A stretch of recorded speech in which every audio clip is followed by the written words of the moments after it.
హైదరాబాద్ విజయవాడ మార్గాన్ని వెంటనే విస్తరించండి. కేంద్ర మంత్రి గడ్కరీకి రాష్ట్ర మంత్రి కోమటిరెడ్డి వెంకటరెడ్డి వినతి. ఉప్పల్ నారపల్లి ఫ్లైఓవర్ నిర్మాణానికి కొత్త టెండర్లకు ఆదేశించాలని వెల్లడి. హైదరాబాద్ విజయవాడ జాతీయ రహదారిని 6 వరుసలుగా వెంటనే విస్తరించాలని కేంద్ర రహదారుల రవాణా శాఖ మంత్రి గారు గడ్కరీ గారిని మనకి మంత్రి కోమటిరెడ్డి వెంకటరెడ్డి గారు కోవడం జరిగింది. ముఖ్యంగా దేశంలో అత్యధిక ట్రాఫిక్ ఉండే మార్గాల్లో ఒకటైన హైదరాబాద్ విజయవాడ జాతీయ రహదారిని జిఎంఆర్ నిర్మాణ సంస్థ 2024 కల్లా 6 వరుసలుగా విస్తరించాల్సి ఉంది. 17 యాక్సిడెంట్ స్పాట్లను సరిదిద్దడానికి 370 కోట్లు మంజూరు చేశారు. ఆ పనులతో శాశ్వత పరిష్కారం ఉండదని, ఈ మార్గాన్ని ప్రమాదరహితంగా మార్చాలంటే 6 వరుసలుగా విస్తరించాలని మరోసారి గడ్కరీని కోరారు.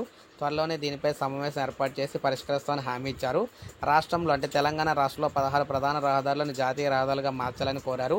ఉప్పల్ నారపల్లి ఫ్లైఓవర్ నిర్మాణాన్ని త్వరగా పూర్తి చేయాలని కోరిన వెంటనే సంబంధిత అధికారులతో మాట్లాడి పాత కాంట్రాక్టులను తొలగించి కొత్త టెండర్లు పిలవాలని గడ్కరీ ఆదేశించారు. ఈ పర్యటనలో తాను కేంద్ర మంత్రులు భూపేందర్ యాదవ్, కిషన్ రెడ్డిలను కలిసి రాష్ట్ర సమస్యలను వారి దృష్టికి తీసుకెళ్లినట్టు చెప్పారన్నమాట. సో ఈ విధంగా మొత్తంగా రాష్ట్రానికి రావాల్సిన అన్నిటిని కూడా ఉపయోగించుకుంటున్నాం అని చెప్పేసి తెలంగాణ ప్రజలకు అయితే తెలియజేశారు. మొత్తం మీద తెలంగాణ ప్రజలకు తొందరలోనే ఈ రహదారులన్నీ కూడా పూర్తయి ఎవరికి కూడా ప్రమాదాలు లేకుండా వారైతే ప్రశాంతంగా ప్రయాణాలు చేసేందుకు అవకాశం అయితే ఉంటుంది. సో ఇది మనకి లేటెస్ట్ అప్డేట్ అన్నమాట. ఒక లైక్ చేయండి, సబ్స్క్రైబ్ చేసుకోకపోతే మన ఛానల్ సబ్స్క్రైబ్ చేసుకొని